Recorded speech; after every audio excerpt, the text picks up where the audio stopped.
Hello everyone, आप सभी का हमारे चैनल पर स्वागत है।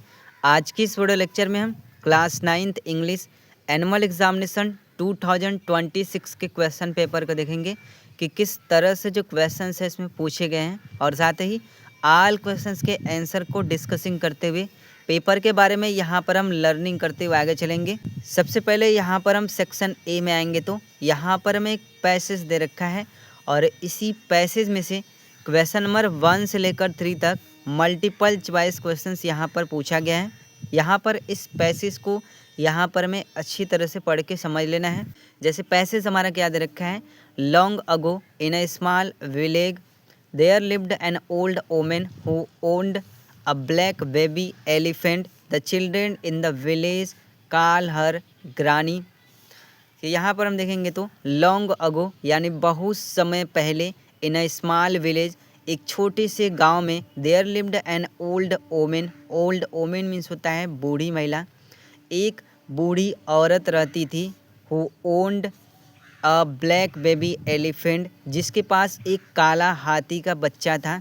The children in the village, गांव के बच्चे यानी गांव के बच्चे कॉल्ड पुकारते थे यानी बुलाते थे हर उसे ग्रानी यानी गांव के बच्चे उसे दादी माँ कहकर बुलाते थे। तो इस तरह से यहाँ पर जो वर्ड दिया गया है बहुत ही आसान है, आप इस तरह से इसको पढ़ के समझ लीजिएगा।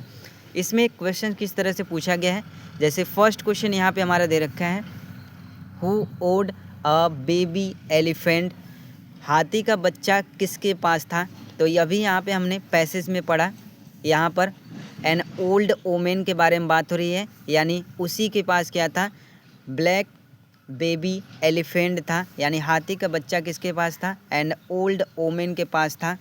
तो इस तरह से यहाँ पर देखेंगे तो ऑप्शन नंबर जो सी वाला दे रखा है ओल्ड वोमेन इसका आंसर हो जाएगा। इसके बाद सेकंड वाला क्वेश्चन यहाँ पे हमारा दे रखा है, what did the village boys call her, गांव के लड़के उसे क्या कहकर पुकारते थे। अभी यहाँ पर हमने पैसेज में पढ़ा कि the children in the village यानी गांव के लड़के कॉल्ड हर ग्रानी यानी ग्रानी बोलकर उसे पुकारते थे। तो इस तरह से यहाँ पर हम देखेंगे तो ऑप्शन नंबर जो बी वाला दे रखा है ग्रानी, ये हमारा करेक्ट आंसर हो जाएगा। इसके बाद क्वेश्चन नंबर 3 में आएंगे तो what was her nickname, यानी उसका उपनाम क्या था। तो यहाँ पर हम देखेंगे तो यहाँ पर बताया गया है, had nickname the elephant as Granny's Blackie, यानी उसका नाम क्या था, ग्रानीज ब्लैक्की था। तो इस तरह से इसमें से यहाँ पर देखेंगे तो ऑप्शन नंबर सी वाला ग्रानीज ब्लैक्की ये इसका आंसर हो जाएगा, यानी दादी का काला हाथी। ठीक है, इस तरह से इसका नाम था।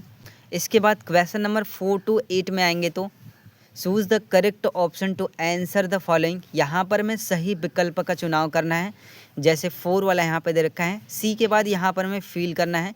सी के बाद यहाँ पर हम ऑप्शन नंबर सी वाला had been living in the house for 3 years, इस तरह से ये फील करेंगे, क्योंकि यहाँ पर हम देखेंगे तो ये पास्ट परफेक्ट कंटिन्यूअस टेंस बनेगा, यानी इस तरह से इसका हिंदी क्या हो जाएगा, वह उस घर में 3 साल से रह रही थी। इस तरह से ये हमारा आंसर हो जाएगा। इसके बाद यहाँ पर क्वेश्चन नंबर 5 में आएंगे तो द वाइट रूलर्स, यहाँ पर हमें फील करना है। ऑप्शन नंबर डी वाला हैड लेफ्ट इंडिया इन 1947, यहाँ पर हैड लेफ्ट फील करेंगे, यानी गोरे शासकों ने 1947 ईस्वी में भारत छोड़ दिया था। इस तरह से हमारा आंसर हो जाएगा।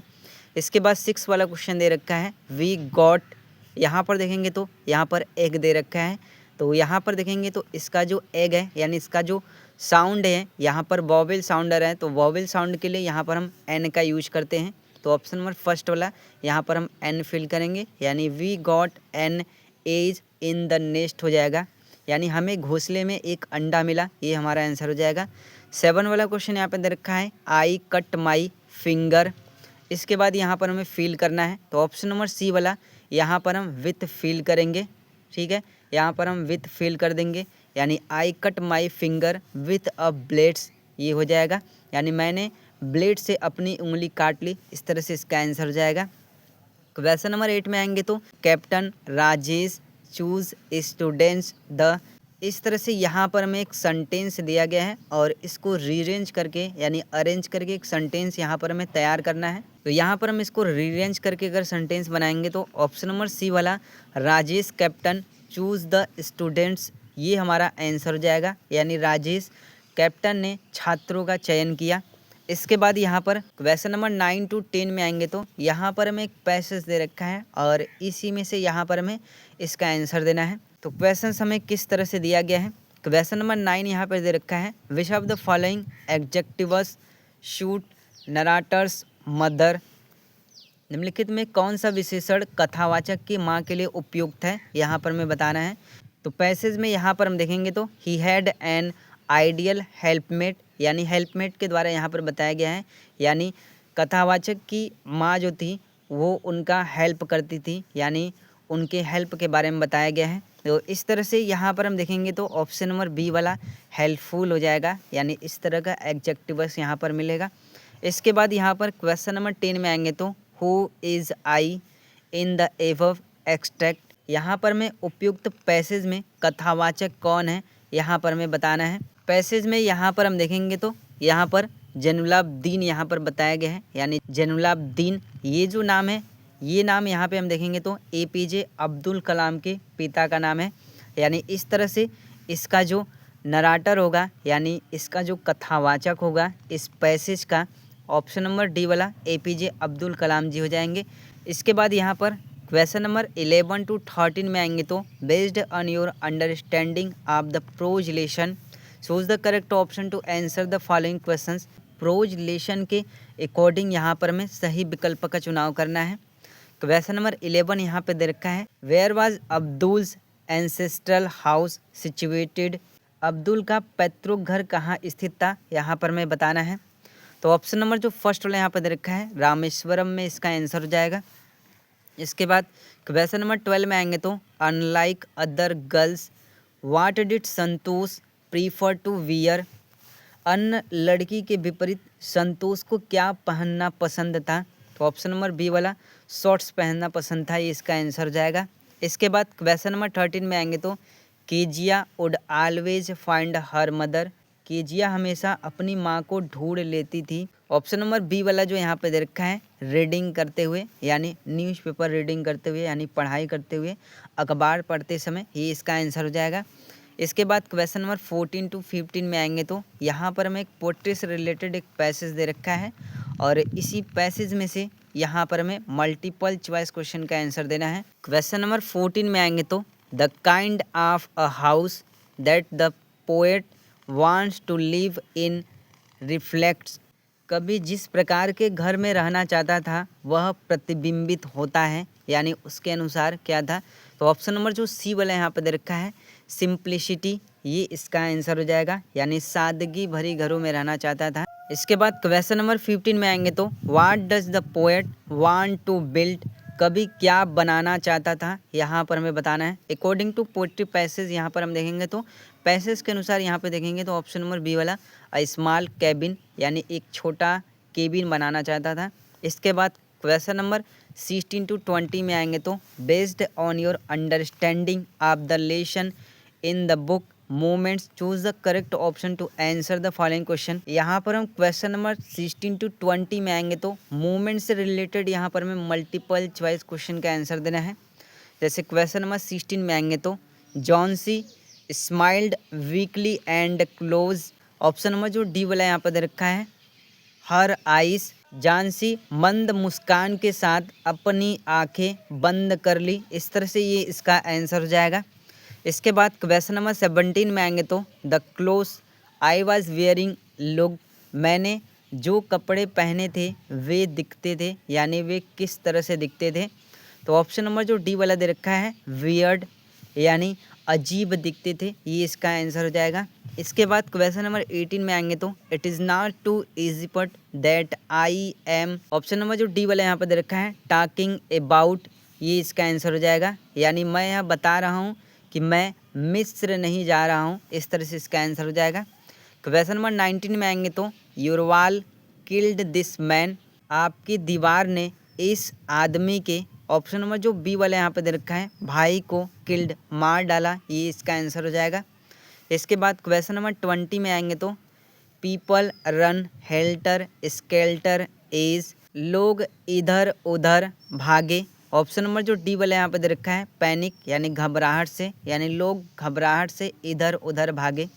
इसके बाद यहाँ पर सेक्शन बी में आएंगे तो डिस्क्रिप्टिव टाइप क्वेश्चंस। यहाँ पर हमें 7 मार्क्स से रिलेटेड एक पैसेज दे रखा है और इसी को पढ़कर इसी में से यहाँ पर हमें आंसर लिखना है। यहाँ पर हमें इस पैसेज को पढ़ के समझ लेना है।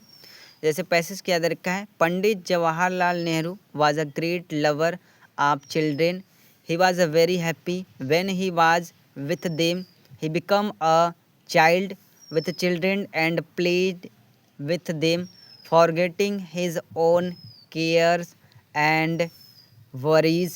Pandit Jawaharlal Nehru was a great lover of children. Pandit Jawaharlal Nehru बच्चों के परम प्रेमी थे। बच्चों के साथ रहकर वे अत्यंत प्रसन्न होते थे। बच्चों के साथ रहकर वह स्वयं बच्चे बन जाते थे और अपनी चिंताओं और परेशानियों को भूलकर उनके साथ खेलते थे। तो इस तरह से यहाँ पर हमें पैसेज को पढ़ के समझ लेना है क्वेश्चंस किस तरह से पूछा गया है। फर्स्ट क्वेश्चन यहाँ पे क्या दे रखा है, how can you say that Pandit Nehru was a great lover of children.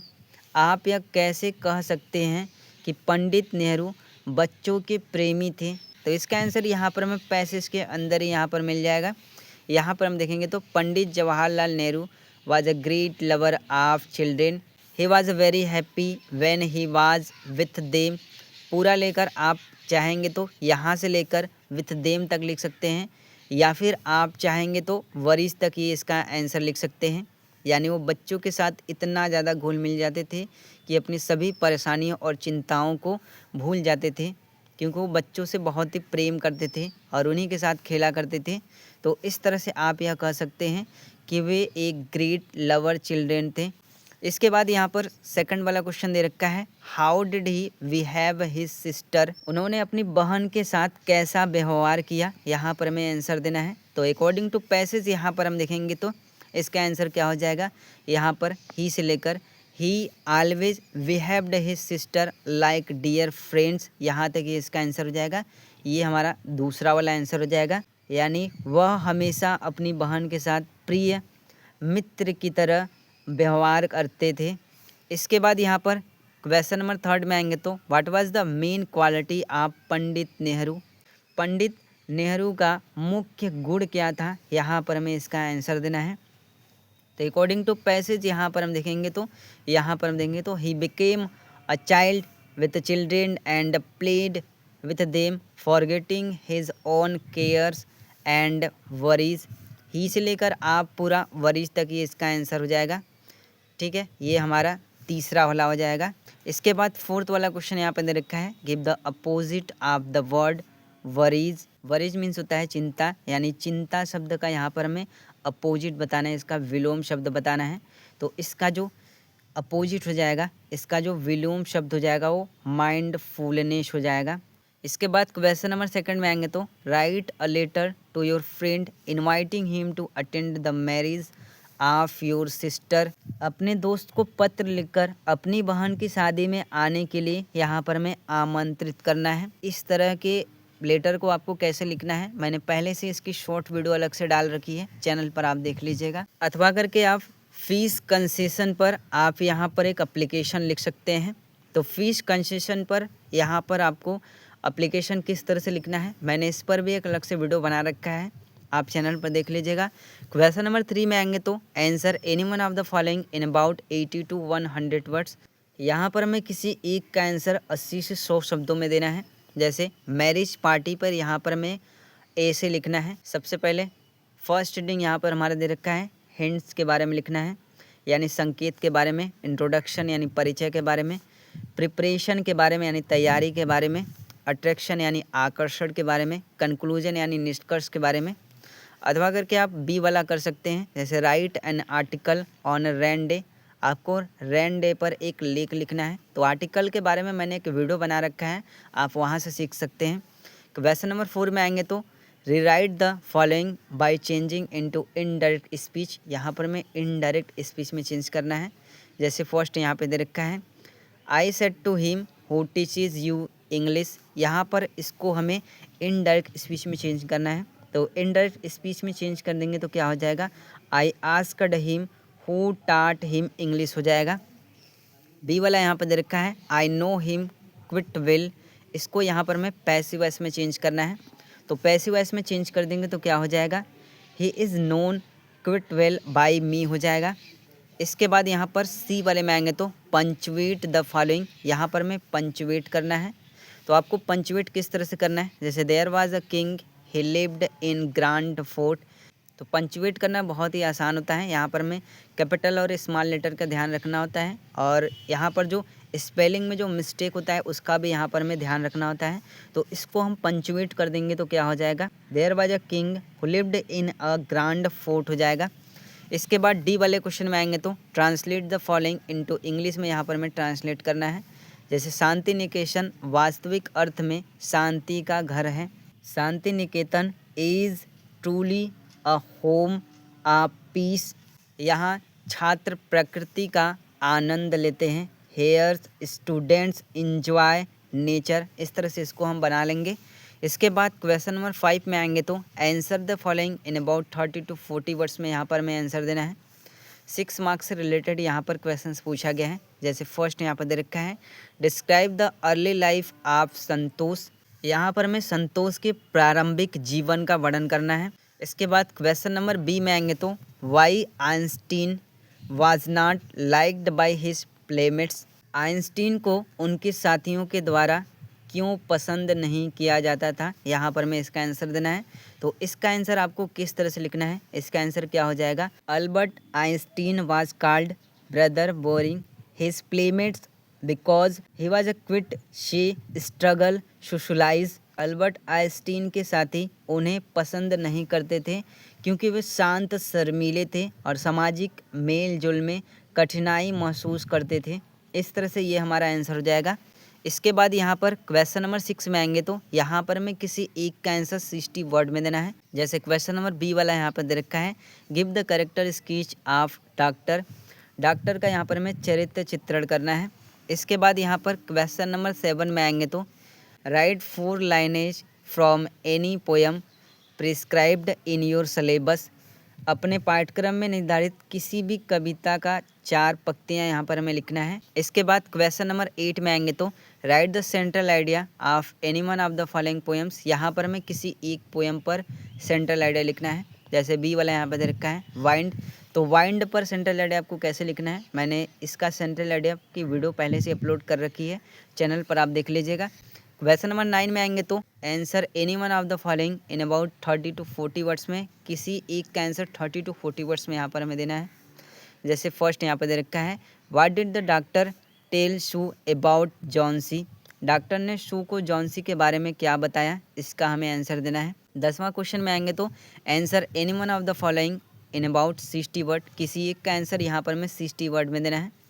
जैसे फर्स्ट वाला यहाँ पर दे रखा है write the character sketch of the swallow, अबाबिल पक्षी का यहाँ पर हमें चित्रण करना है। तो इस तरह से class 9th English annual examination 2026 के क्वेश्चन पेपर में जो क्वेश्चन से पूछे गए हैं, वीडियो पसंद आए तो वीडियो को लाइक कर दीजिएगा, साथ ही हमारे चैनल पर आए हैं तो चैनल को सब्सक्राइब कर दीजिएगा।